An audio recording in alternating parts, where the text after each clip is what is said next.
Hello friends, मैं brain teachers के question solve करके दिखाऊंगी। ये कुछ ब्रेन टीचर्स के क्वेश्चंस हैं। मैं इनमें से कुछ क्वेश्चन सॉल्व करके दिखाऊंगी। तो यहाँ पे फर्स्ट क्वेश्चन है, the ratio of 1 centimetre to 1 millimetre is, तो हमें पता है 1 सेंटीमीटर इक्वल टू 10 मिलीमीटर। तो 1 सेंटीमीटर इज टू 1 मिलीमीटर मतलब 10 मिलीमीटर इज टू 1 मिलीमीटर। अभी देखिए दोनों के यूनिट्स सेम है, यहाँ दोनों के यूनिट्स डिफरेंट थे, इसलिए हम लोग एक कॉमन यूनिट में कन्वर्ट किए। तो हम लोग इसमें सेंटीमीटर को मिलीमीटर में कन्वर्ट किए, तो अभी 1 सेंटीमीटर 10 मिलीमीटर हो गया इज टू 1 mm।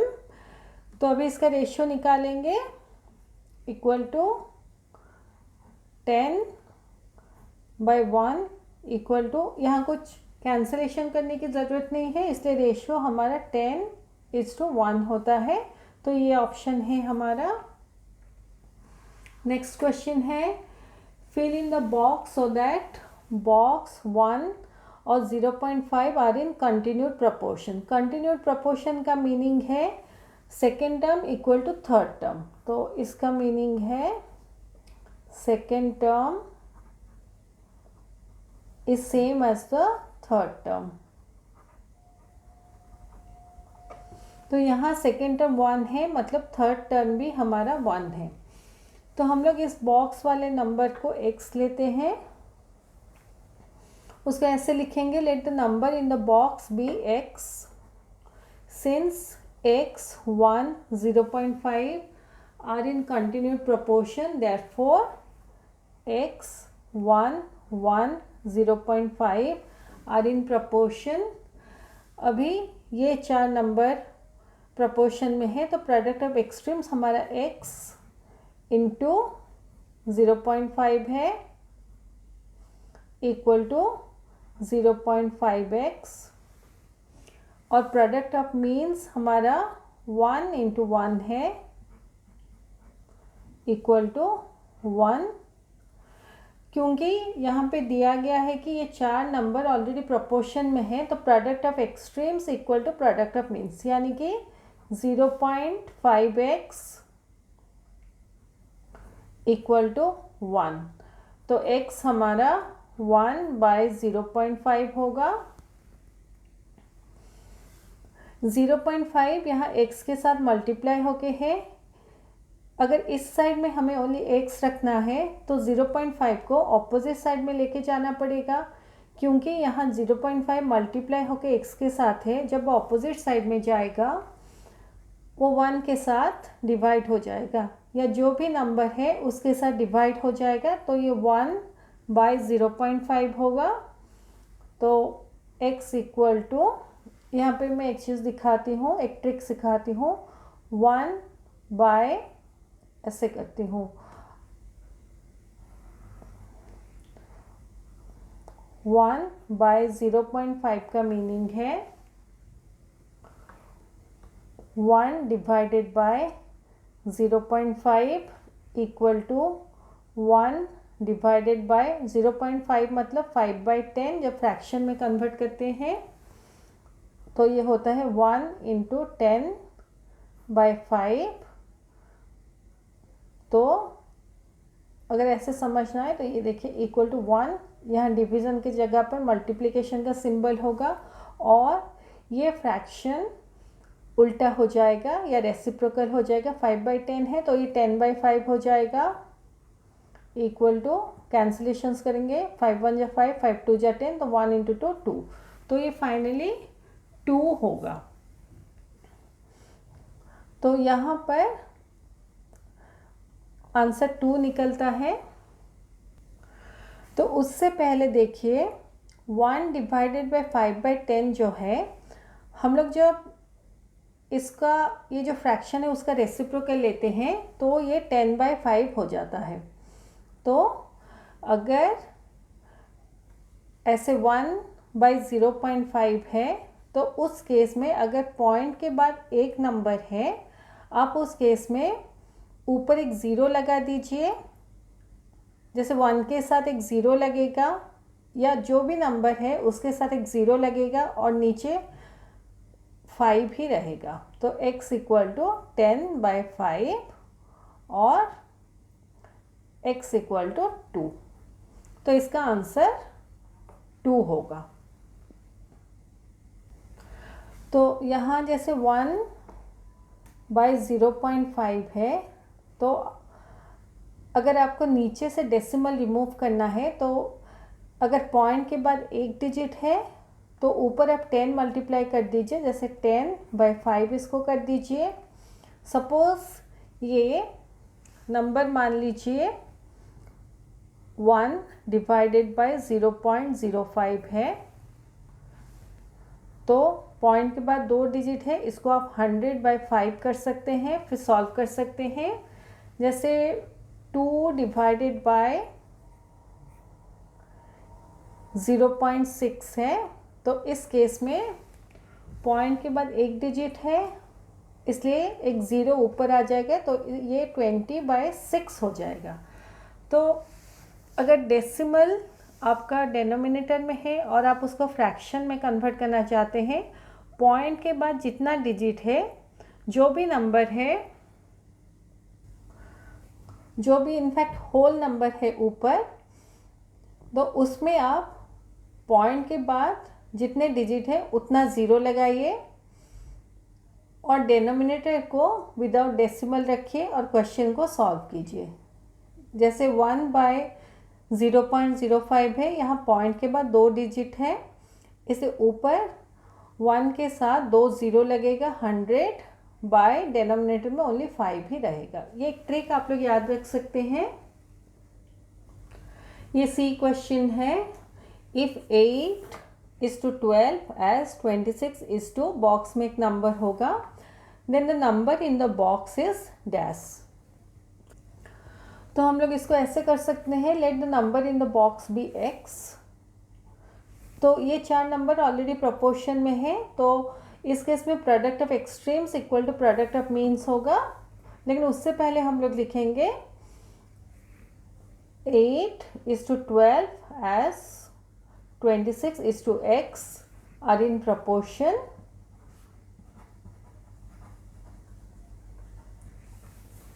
तो इस केस में प्रोडक्ट ऑफ एक्सट्रीम्स हमारा 8 × x होगा और प्रोडक्ट ऑफ मीन्स हमारा 12 × 26 होगा।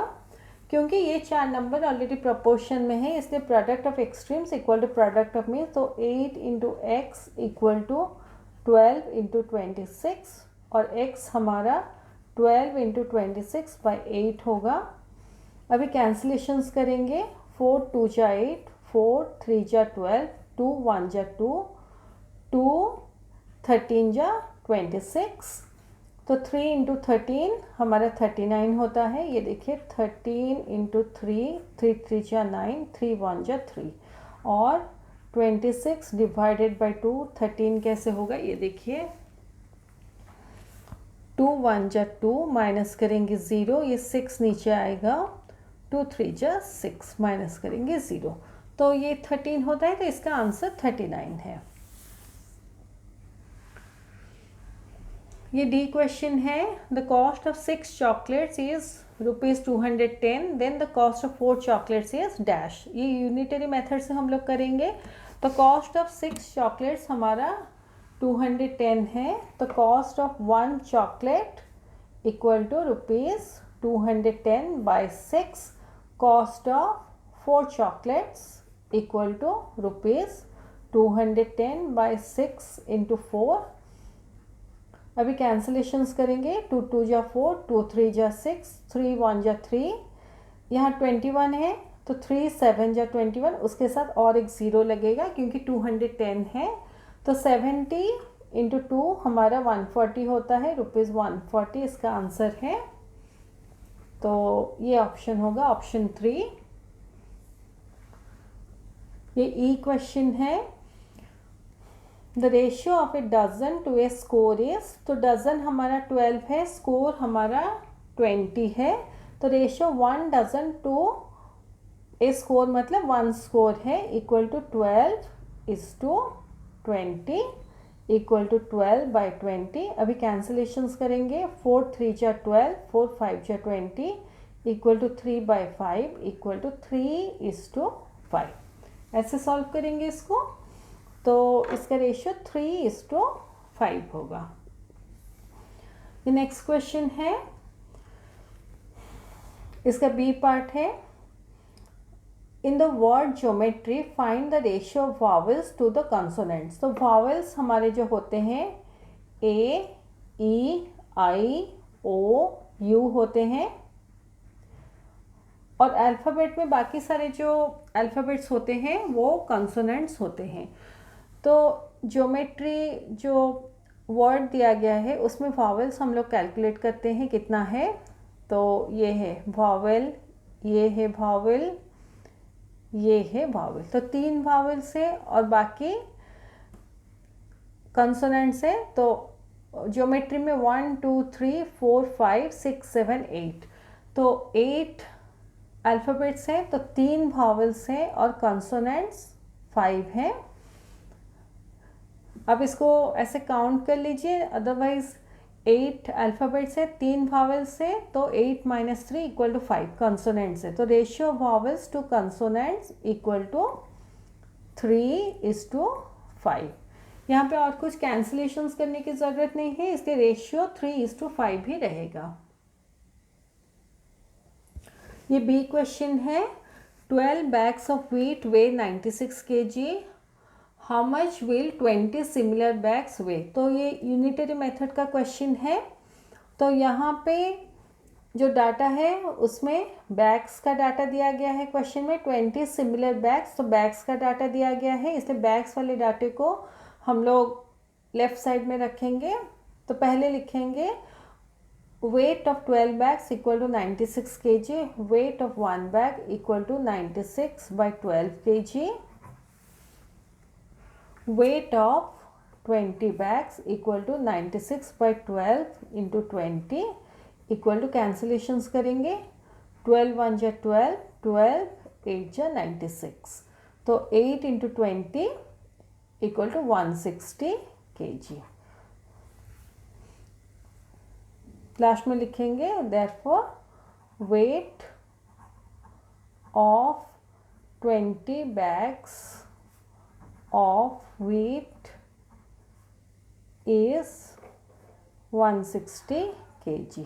ऐसे लिखेंगे, 20 सिमिलर बैग्स लिखेंगे, similar bags of wheat is 160 kg।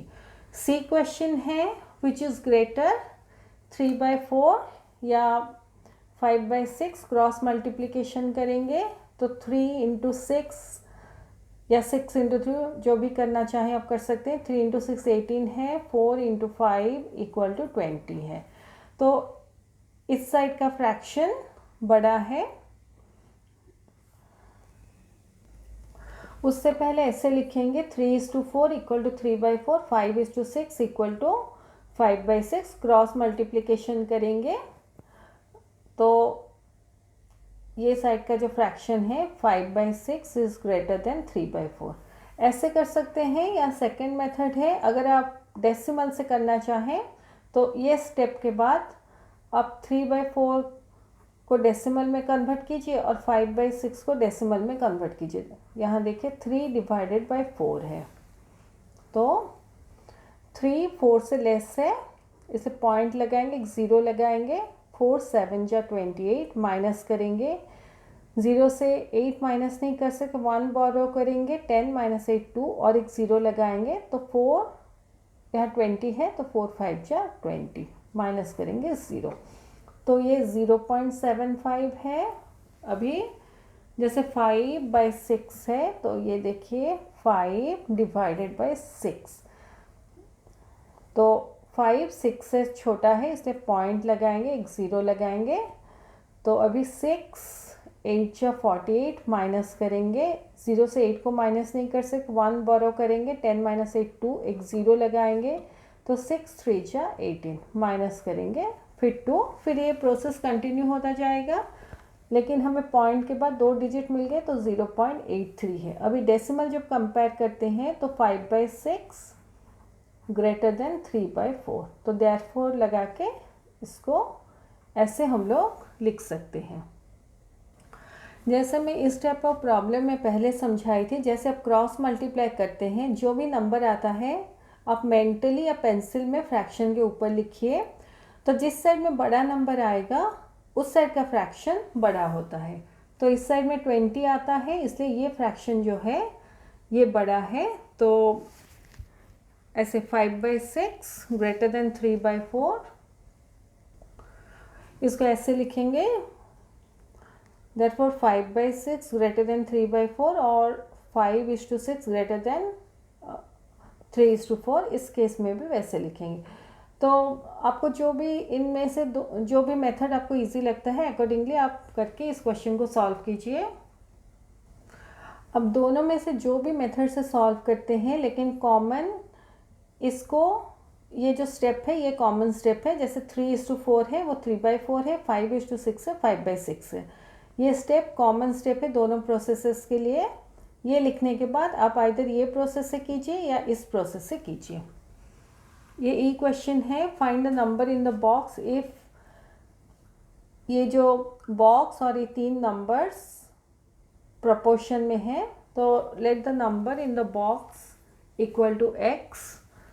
सो इसको अगर x होता है, सो x is to 6 as 55 is to 11। तो ये 4 नंबर प्रोपोर्शन में है, तो प्रोडक्ट ऑफ एक्सट्रीम्स हमारा x इंटू 11 है और प्रोडक्ट ऑफ मीन्स हमारा 6 इंटू 55 है। अब चाहें तो इसको मल्टीप्लाई करके आंसर निकाल सकते हैं, क्योंकि हम लोग कैंसलेशंस करेंगे इसलिए मल्टीप्लाई करने की ज़रूरत नहीं है, वो एक्स्ट्रा एफर्ट हो जाता है। तो इस केस में product of extremes equal to product of means, तो x इक्वल टू हमारा 6 इंटू 55/11, कैंसलेशंस करेंगे, 11 1 जा 11, 11 5 जा 55, तो x हमारा 6 इंटू 5 इक्वल टू 30 होता है। तो इस बॉक्स में अगर 30 आएगा तो ये 4 नंबर प्रोपोर्शन में होंगे। तो ये हमारा क्वेश्चन 1 ख़त्म होता है। ये क्वेश्चन 1 में एक डी क्वेश्चन छूट गया था, तो find the ratio 125 ml to 5 litres. ये क्वेश्चन 1 का जो बी पार्ट है उसका डी क्वेश्चन है। तो यहाँ देखिए दोनों यूनिट्स हमारे डिफरेंट है, एक मिलीलीटर है एक लीटर्स है, इसलिए हमें ये जो लीटर्स है उसको मिलीलीटर में कन्वर्ट करना है। तो हमें पता है 1 लीटर इक्वल टू 1000 मिलीलीटर, तो 5 litres equal to 5 into 1000 millilitre equal to 5000 millilitre. अभी ratio 125 millilitre is to 5 litres equal to 125 ml is to 5000 ml। अभी देखिए दोनों के यूनिट सेम है, तो हम लोग इसको 125 इज टू 5000 कर सकते हैं इक्वल टू 125/5000। अभी 25 से कैंसलेशंस करेंगे, तो 25 5 जा 125, 25 200 जा 5000, फिर 5 से कैंसिल करेंगे, 5 1 जा 5, 5 40 जा 200, तो ये हमारा 1/40 या 1:40 रेशियो निकलता है। अभी यहाँ पे जैसे देखिए 5000 है, उसको अगर आप 25 से डिवाइड करेंगे 25, तो 25 2 जा 50, माइनस करने से 0 होगा, ये 0 नीचे आएगा, 25 0 सा 0, माइनस करेंगे ये 0 होगा, अभी ये 0 नीचे आएगा, 25 0 सा 0, माइनस करने से 0, ऐसे। अभी 125 डिवाइडेड बाय 5 डिवाइडेड बाय 25, यानी कहने का मतलब है 125 डिवाइडेड बाय 25 5 होता है, क्योंकि 25 के टेबल में 25 इंटू 5 इक्वल टू 125 होता है। और ये जैसे 200 है, 200 डिवाइडेड बाई 5 अगर करेंगे तो 5 4 जा 20, माइनस करेंगे ये 0, एक 0 नीचे आएगा, 5 0 सा 0, माइनस करने से 0, तो ये 1/40 इक्वल टू 1:40 होगा। ये क्वेश्चन नंबर 1 हमारा ख़त्म होता है।